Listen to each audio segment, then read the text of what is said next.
এই সূরা আল কারিমার ভিতরে 83টা আয়াত দিয়ে দিলেন। 83টা আয়াত দিয়ে এই সূরাটাকে কলবুল কোরআন, গোটা কোরআনুল কারীমের হাট বানায় দিলেন। ইদা সালুহা সালুহাল জাসাদু কুল্লু ওয়া ইদা ফাসাদাত ফাসাদাল জাসাদু কুল্লু। আপনার হাট, আপনার হৃদয়, আপনার কলব পরিষ্কার হলে সারা দেহ যেমন পরিষ্কার হয়ে যাবে। যদি ভালো করে সূরা ইয়াসিন পড়েন, আপনাকে যিনি পরিশুদ্ধ মানুষ বানায় দিবেন তিনি কে? এই সূরার ভিতরে আয়াত আছে কয়টি? জোরে কম, কয়টি? এবার শব্দ রয়েছে 733টি। জোরে কম তো দেখি, শব্দ কয়টা? এই সূরা আল কারিমার ভিতরে অক্ষর রয়েছে 2000টি। বুঝতে পারবেন না? গেছে? মাশাআল্লাহ। এই মুখস্থরা করেন না, সব কম না বেশি? এবার একটু মুখস্থ করে নেন। কোন এর মধ্যে হরফ আছে কয়টা? মাশাআল্লাহ। বাচ্চা যে কইছে ক বাজার 2988। এবার সবাই মিলে কোন 2988। 2988 733টি শব্দ রয়েছে, 83টি আয়াত আল্লাহ নাযিল করে দিয়েছেন। এক একটা আয়াতের তাফসীর যদি শুনে যেতে পারেন, খায়রুল লাকা মিন আন তুসাল্লি আলফ রাকাত। নতুন যদি কিছু শিখতে পারেন, ওঠার আগে আমল নামায় 1000 রাকাতের চাইতে এক এক আয়াতের কারণে বেশি সওয়াব যিনি দিয়ে দিবেন তিনি কে? 12টা বন্ধু চাইতে পারবো কিনা জানি না। আপনাদের কি ধৈর্য আছে না গেছে? কত পার্সেন্ট জানি শুনবেন বুঝলেন? 100%-এর ভিতরে প্রথমে আমরা জানলাম এই সূরার ভিতরে আয়াত আছে 83টা, শব্দ আছে 733টি, অক্ষর রয়েছে 2988টি। অবতীর্ণ হয়েছে মক্কাতুল মুকাররমায়। জোরে করে আল্লাহু আকবার। এই কোরআনুল কারীম আল্লাহ রাব্বুল আলামিন এমন কিছু সংকেত দিয়েছে, এই সংকেতগুলোর অর্থ সবাই জানে না। আল্লাহ রাব্বুল আলামিন শুরু করলেন ইয়াসিন।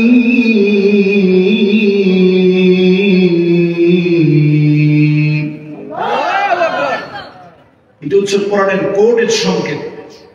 এই কোডের সংকেতগুলো এমন সংকেত, সেই সময়ের কাফেররা বলতে বাধ্য হয়েছে, কাদা কলবি ইয়াতিরু লিল ইসলাম। এই আয়াতগুলো যখন নাযিল হয়েছে, কাফেররা বলতে অনেকে বাধ্য হয়েছে, আমাদের কাছে মনে হচ্ছে সাহিত্যের জগতে বড় নগণ্য হয়ে গেলাম। কোরআনের এক একটা আয়াতের ভিতরে কোডের সংকেতগুলো যখন আসছে, হুরুফে মুকাত্তাআত দিয়ে যখন শুরু করলেন, কাফেররা বলতে বাধ্য হয়েছে। এই কোরআনুল কারীমে এমন চ্যালেঞ্জ ছুড়ে দিয়েছে, আমাদের কাছে মনে হয়েছে বিশাল আকাশের মাঝে ছোট্ট একটা পাখি আমরা হয়ে গেলাম। আল্লাহু আকবার। জোরে বল। এই সূরা আল কারীমের ভিতরে আল্লাহ চ্যালেঞ্জ দিন। দ্বিতীয় আয়াতে কারীমাতে আল্লাহ বলেন ওয়াল কুরআনিল হাকীম।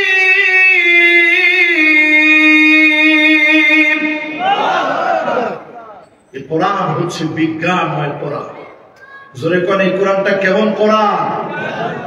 এই কোরআন হচ্ছে প্রজ্ঞাময় কোরআন। এই কোরআন সমাজ বিজ্ঞানের কথা বলে, এই কোরআন রাজনীতির কথা বলে, এই কোরআন অর্থনীতির কথা বলে, চুলের গোড়া থেকে নিয়ে পায়ের তালু পর্যন্ত পরিবর্তনের কথা কোরআন বলে। ঠিক কিনা বলে? আমি কিন্তু আমার তাফসীরের বাইরে যাচ্ছি না। যারা আমার সামনে এখন বসা আছেন, যেহেতু সূরা ইয়াসিনের তাফসীর আমারে করতে দিবেন, এই কোরআনটা হচ্ছে প্রজ্ঞাময় কোরআন। এই কোরআনের ভিতরে সব আছে। বিশ্বাস হয় না হয় না? সবার মনে হয় নাই? হয়। আচ্ছা কোন তো দেখি রাষ্ট্র কেমনে চলবো এই কোরআনের ভিতরে আছে না নাই? মাশাআল্লাহ আছে না? যে সুন্দর করে কইছেন আপনারা আমার মনটা পড়ছে। আচ্ছা এই কোরআন দিয়ে রাষ্ট্র চলবে না এটা যারা মনে করে তারাও তো মাঝে মাঝে কোরআন পড়ে। আমি বলবো কোরআনের এই আয়াতটা আপনারা একটু পড়েন, ওয়াল কোরআনিল হাকিম। এই কোরআন হচ্ছে প্রজ্ঞাময়। এই কোরআনের ভিতরে প্রজ্ঞা নাই এমন কোন প্রজ্ঞা হতে পারে না, ঠিক কিনা বলে? আমার এক উস্তাদের সঙ্গে নাস্তিকের বাকবিতণ্ডা হচ্ছে। তো নাস্তিক প্রশ্ন করছে, হুজুর আপনারা তো বলেন যে কোরআনে সব আছে, তো কদ্দুর আটা দিয়ে কয়টা রুটি হয়? কোরআনের কোন জায়গায় আছে একটু খুঁজা বের করে দেন তো দেখি। তো প্রশ্নটা সহজ না কঠিন? সহজ। সঙ্গে সঙ্গে উস্তাদ করেন, আরে বেকু এটাও কোরআনে আছে। কি কর হুজুর, এত বললাম ভুল ধরার লেখা, কই তো পাইলাম না। তো যদি না জানো, যারা জানে তাদের কাছ থেকে জেনে নাও। আমি তো জিন্দেগিতে রুটি বানাই নাই। রুটি যে বানায় তারে গিয়ে জিজ্ঞাসা করো কদ্দুর আটা দিয়ে কয়টা রুটি হবে। জোরে করো আল্লাহু আকবার। তাহলে এবার একটু আপনারা আওয়াজ করে বলেন এটাও কোরআনের ভিতরে আছে না নাই? যদি কোরআনের ভিতরে আপনার এই খবর থাকে তাহলে আপনি প্রশ্ন করেন কোরআন কি? দেশ চলবে কেমনে এই খবর কি কোরআনে আছে?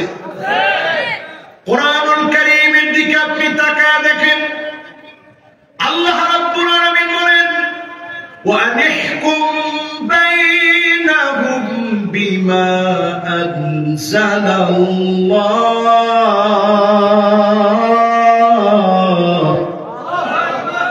ও নবী বিচার চলবে কোরআন দিয়ে। 54 বছরে বাংলাদেশে সব পেয়েছি, আল্লাহ কোরআন দিয়ে রাষ্ট্র চালিয়েছে এমন কোন শাসক আমরা পাই না। কি মনে হয় পাইছেন নাকি? পাইনি। দ্বিতীয় বৃহত্তর মুসলিম দেশে নামাজ পড়ালে আমরা মনে করি অন্তত ভালো, তো নামাজ পড়লে অসুবিধা কি? কিন্তু নামাজ পড়া ভালো তো হিসাবে আল্লাহ তাআলা নামাজ দেন নাই, নামাজ দিয়েছেন কায়েম করার জন্য। যদি নামাজ কায়েম হয়ে যেত, আপনি নামাজ কাজা করলে পরে আপনার বেশি কিছু করা লাগতো না। 3 দিন আপনার যদি একটু জেলখানায় আটকে রেখে এক এক দিনের জন্য যদি 300 রাকাত করে আপনাকে জরিমানা করা হতো, যে একদিনের জন্য 300 রাকাত করে তোমার জরিমানা হিসেবে নামাজ পড়ো, তাহলে 3 দিনে হইতো 900 রাকাত। যদি এই দৃশ্য বাংলাদেশে শুরু হতো, সংসারাগার গুলা থেকে একদিকে চোর হয়ে ঢুকতো, অন্যদিকে আল্লাহর ওলি হয়ে বের হয়ে যেত, ঠিক কিনা বল? এরপরে আমার ভাইয়েরা কোরআনের দিকে তাকান, ওয়ালা তাত্তাবি আহওয়াহুম। মন গড়া কোনো বিচার চলবে না। বাংলাদেশে 54 বছরে আমার হাইকোর্টে, আমার সুপ্রিম কোর্টে, সব জায়গায় তাকায় দেখবেন মন গড়া বিচার চলেছে। যদি আমরা মন গড়া বিচারের বিপরীতে আল্লাহর কোরআনকে পেতাম, বাংলাদেশের চিত্র যিনি পাল্টায় দিতেন তিনি কে? এরপর আল্লাহ রাব্বুল আলামিন বলেন, ওয়াহদারহুম আইয়াফতিনুকা আন বা'দি মা আনজালাল্লাহু ইলাইক। ও নবী সতর্ক হওয়া লাগবে। এই কোরআনের ভিতরে যেন, ইসলামের ভিতরে যেন অন্য কিছু কেউ ঢুকায় দিতে না পারে। আজও কেমন যেন আল্লাহ বলে দিলেন, সতর্ক থাকা লাগবে। মুসলমানদের দেশে অমুসলিমদের রীতি যেন ঢুকায় দিতে না পারে, ঠিক কিনা বলে? এরপর আল্লাহ রাব্বুল আলামিন বলেন, ফাইন তাওয়াল্লাউ, যদি ঘাড় ঘুরায় নাও, ফালাম, তোমরা জেনে রাখো, আন্নামা ইউরিদুল্লাহু আইয়ুসিবাহুম বিবা'দি যুনুবিহিম। যদি ঘাড় ঘুরায় নাও,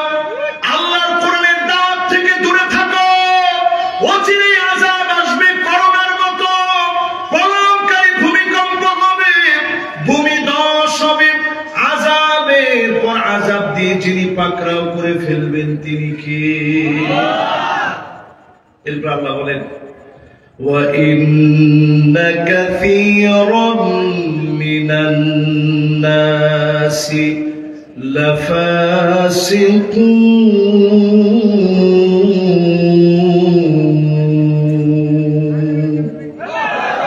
অধিকাংশ লোকেরা বুঝবে না, তারাই আল্লাহর কোরআনের বিরোধিতা করবে। অধিকাংশ লোক যারা বুঝবে না, তারাই বলবে শরিয়া আইন দিয়ে রাষ্ট্র চলবে না।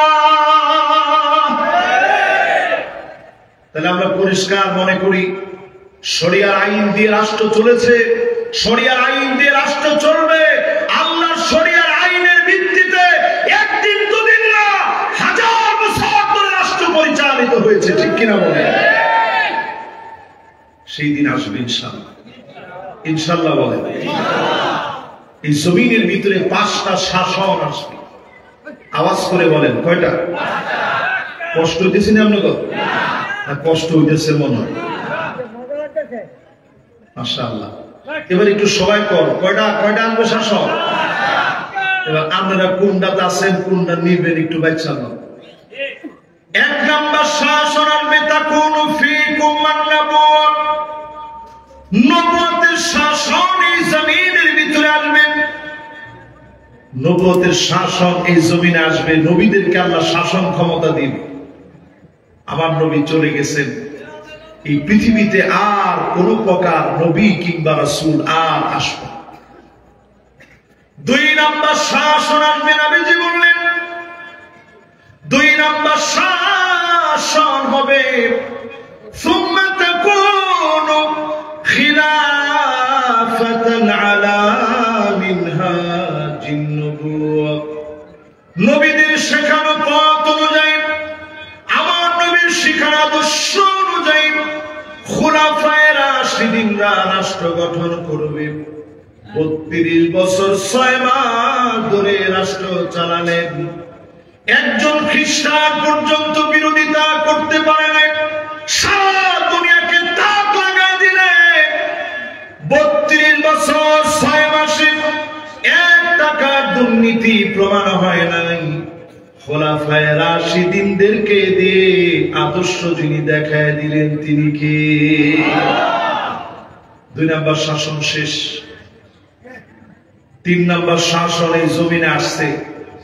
নবীজি বলছেন সুম্মা তাকুনু মুলকান আবদান। এই জমিনের ভিতরে 3 নাম্বার শাসন আসবে, রাজতন্ত্র। জোরে কোন কি নাম? আরো জোরে কোন কি নাম? রাজতন্ত্র এই জমিনের ভিতরে আসবে। আজকের পৃথিবীতে তাকায় দেখেন, রাজতন্ত্র প্রায় বিদায় নিয়েছে। অল্প কয়েকটা দেশে এখনো টিকে আছে। রাজতন্ত্রের পরে 4 নম্বরে আসবে সুম্মা তাকুন মুলকান জাবরিয়া। শয়রা শাসক আসবে, যারা আলেমদেরকে মারবে, নিরীহদেরকে মামলা হামলা দিবে, ঠিক কিনা? আমরা দেখছি 16টা বছরে এদেশের আলেম ওলামারা সাহসিকতার সঙ্গে কথা বলতে চেয়ে বারবার বাধার সম্মুখীন হয়েছে। আমরা দেখেছি এক একজন মানুষকে এতগুলা করে মামলা দিয়েছে, এতগুলা করে ভাতও আমরা খাই না। এখানে আমাদের এক ভাই ছিল, সম্ভবত আনোয়ার ভাই, বিএনপি করেন, কি জানি নাম ভাই? আনোয়ার ভাই না? রিবন ভাই কবুর, মাশাআল্লাহ। এই যে আমার আনোয়ার ভাই, রিপন ভাই, এরা আমার অনেক মহব্বত করে। একবার এই মাহফিলে আসছে, ওনার স্টেজ থেকে নামায় তো দিছে, উনি কষ্ট নিয়ে পুকুর বাড়ি গিয়া মাইকের নিচে বসে বসে ওয়াজটা শুনছে। সেই দিনগুলো আমরা ভুলে যাইনি। আল্লাহর হাবিব শব্দ চয়ন করলেন ফুম্মা ইয়ারফাউহা আল্লাহ, আল্লাহ টেনে উঠায় নেবেন, এমন ভাবে জালেমদেরকে উঠায় নেবেন, গরম ভাত বাড়া থাকবে, খেয়ে যেতে তারা পারবে না। কারণ উঠায় নিবে কে? আল্লাহ দুই ভাবে মানুষের উঠায়, একটা সম্মানের উঠান উঠায়, আরেকটা উপরে উঠায় এমন চাপ দেয় গুড়া সুদ্ধা একেবারে নড়বড়ে হয়ে যায়। ঠিক কিনা বলে? তাহলে 4 শাসন শেষ, জমিনের ভিতর একখান শাসন বাকি আছে। পঞ্চম নম্বরে নবীজি বললেন এমন সময় আসবে ثم تكون خلافة على منهاج نبوة আল্লাহর নবীর দেখানো পথ পন্থা অনুযায়ী আবার এই জমিনে দিন কায়েম হয়ে যাবে। আল্লাহর কোরআনের বিধান যিনি সর্বত্র পৌঁছায় দিবেন তিনি কে? মাশাআল্লাহ। দুইজনে কই যান? মাশাআল্লাহ। এবার দেখা হয় না যে যাইতেছি আর আইতেছি। আচ্ছা, এবার একটু আমার সাথে সাথে আপনারা বলেন, এই যে 5টা শাসনের কথা বলছি, 4টা দেখলেও একটা এখনো আমাদের স্বচক্ষে দেখা বাকি। ঠিক কিনা বলে? এটার নাম কি? জোরে কন, এটার নাম কি? জোরে কন, এটার নাম কি? তাহলে 1 নাম্বার নবুয়ত, 2 নাম্বার খেলাফত আলা মিনহাজিন নবুওয়া, খোলাফায়ে রাশিদিনদের শাসন, 3 নাম্বার রাজতন্ত্র, 4 নাম্বার এই জমিনের ভিতরে স্বৈরা শাসন, 5 নাম্বার এই জমিনের ভিতরে আবার ওয়াল কোরআনিল হাকিম, প্রজ্ঞাময় কোরআন দিয়ে রাষ্ট্রটা আবার চলবে। জোরে করে আল্লাহু আকবার। প্রিয় ভাই আমার, এই প্রজ্ঞাময় কোরআনের প্রজ্ঞা কেমন? এই বিজ্ঞানময় কোরআন ভ্রূণের কথা বলেছে, মানুষের সৃষ্টির কথা বলেছে। আল্লাহ রাব্বুল আলামিন জানিয়ে দিলেন খালাকাল ইনসানা মিন নুতফাতিন ইযা তুমনা, তিনি মানুষকে সৃষ্টি করেছেন বীর্যবিন্দু থেকে। আল্লাহ নবী এমন সময় এসেছিলেন যেই সময়ে বিজ্ঞান ছিল না। আল্লাহ রাব্বুল আলামিন নবীজিকে সৃষ্টি তত্ত্ব সম্পর্কে জানায় দিলেন। কাফেরদের মুখগুলোকে যিনি বন্ধ বানায় দিলেন তিনি কি? যারা নবীজিকে অপবাদ দিয়েছিল ইন্নাকা লামাজনুন, এমন কোরআন আল্লাহ অবতীর্ণ করে দিলেন যে কোরআন দিয়ে বুঝায় দেওয়া হলো এই কোরআনের ভিতরে সব বিজ্ঞান আল্লাহ তাআলা দিয়ে রেখেছেন। জোরে করে আল্লাহু আকবার। বিজ্ঞানের কয়েকটা উদাহরণ দিই। আল্লাহ রাব্বুল আলামিন এখানে মহাবিশ্বের সম্প্রসারণ নিয়ে কথা বলেছেন। আল্লাহ রাব্বুল আলামিন জানিয়ে দিলেন ওয়াস-সামাআ বানাইনাহা বিআইদিন ওয়া ইন্না লামুসিউন,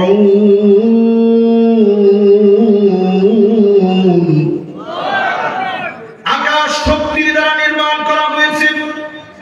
কি পরিমাণ শক্তিশালী আকাশ, যে আকাশগুলো আপনি আমি দেখি মনে হয় এই যে এখান দিয়ে তাকাইলে মনে হয় ওই বাড়ির সামনে গিয়ে মিলে যাবে, ধরা যাবে, এরকম মনে হয় না? আপনারা দেখবেন যখন এখান থেকে তাকাবেন, চোপাইল পাইলট স্কুল মাঠ থেকে যখন তাকাবেন মনে হয় কয়েকটা ক্ষেত পার হয়ে সামনে গেলেই ধরা যাচ্ছে, কিন্তু আসলে কি ধরা যাবে? বর্তমান বিজ্ঞান এই আয়াতে কারিমা নিয়ে অনেক গবেষণা করছে। গবেষণা করতে করতে বর্তমান বিজ্ঞান অবাক হয়ে দেখে এটা সেই কোরআন যেই কোরআনে আল্লাহ তাআলা আকাশের তথ্য দিয়েছেন। বিজ্ঞান গবেষণা করে অবাক হয়ে গেছে, এক আকাশ থেকে আরেক আকাশের দূরত্ব 9.6 ট্রিলিয়ন কিলোমিটার। জোরে করে আল্লাহু আকবার। দ্বিতীয় আকাশ এর চাইতে বড়, তৃতীয় আকাশ এর চাইতে বড়, চতুর্থ আকাশ এর চাইতে বড়, পঞ্চম আকাশ এর চাইতে বড়, ষষ্ঠ আকাশ এর চাইতে আরো বড়। ষষ্ঠ আকাশে গেলে আপনি একটা গাছের শিকড় পাবেন। জোরে করে আল্লাহু আকবার। ইনদা সিদরাতিল মুনতাহা, ইনদাহা জান্নাতুন মাওয়া।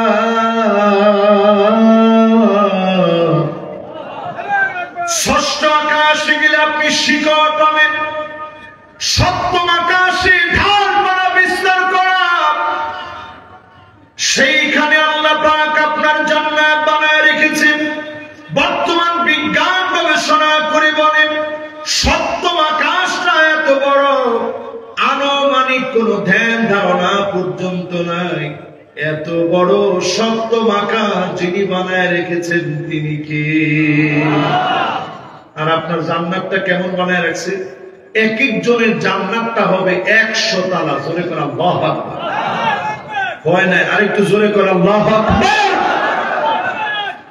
সেই 100 তালা জান্নাতে যাইতে হইলে বেশি কষ্ট করা লাগবে। এখানে যারা বসছেন, জান্নাতের বাড়ি কয়তলা হবে? সবাই একটু আওয়াজ করে কোন কয়তলা? সেই 100 তালা জান্নাতের বাড়ি মা বাইনা কুল্লি দারাজাতাইনি বাইনাস সামাই ওয়াল আরদ, আকাশ থেকে জমিন যত দূরে 9.6 ট্রিলিয়ন আনুমানিক সংখ্যা বলে বিজ্ঞান। এই বিরাট শূন্যস্থান, জমিন থেকে আকাশ, আকাশ থেকে জমিন, এত লম্বা লম্বা হবে। আল্লাহর জান্নাতের এক তালা থেকে আরেক তালা। সুবহানাল্লাহ, একটু আল্লাহু আকবার। সুবহানাল্লাহ একবার।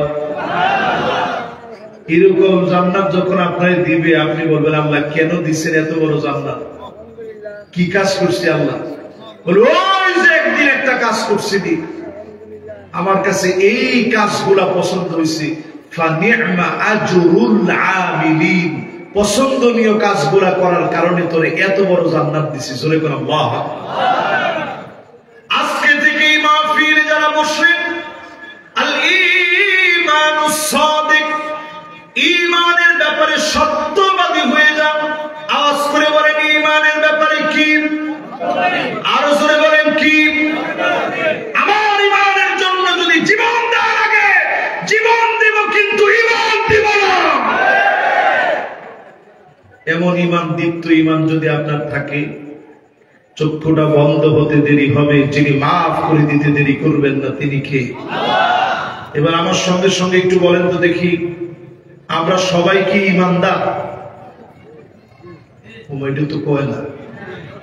আমরা সবাই কি ঈমানদার? কোনো সন্দেহ আছে? এই যে রাত হয়ে যাচ্ছে তাও মাহফিল শুনতেছেন, আমরা কি অন্তত বলতে পারি না আমরা ঈমানদার? যারা যারা বসছেন মাহফিল শুনতে, অন্তত ঈমানদার বলছেন। একটাবার চিন্তা করে দেখেন, সাদ বিন মুআয, নবীজির খুবই সুপরিচিত এক সাহাবী, যাকে আমরা ইন্তেকাল করেছেন 36 বছর বয়স। তাহলে একটু বুঝে থাকলে বলেন, ঈমান আনার পরে তিনি বাঁচছেন কয় বছর? মাশাআল্লাহ। সবার মনোযোগ আমার কাছে মনে হয় একবারে 100 আছে। কয় বছর বাঁচছে? মাত্র 6 বছর তিনি বাঁচলেন।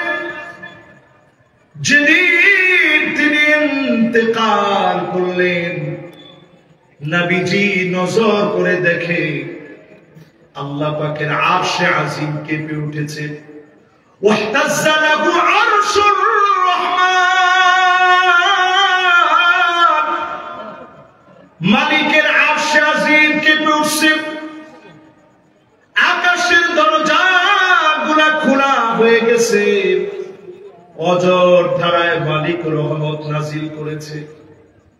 নবীজি এমন ভাবে হেঁটে হেঁটে যাচ্ছেন, সাহাবায়ে কেরামের পায়ে জুতা ছিঁড়ে যাচ্ছে। অনেকে প্রশ্ন করলেন, ওগো নবীজি এত দ্রুত কেন যাচ্ছেন? আল্লাহ নবী বলে, আমার সাদ বিন মুআয আমার বড় আদরের, এই জন্য তাড়াতাড়ি যাচ্ছি।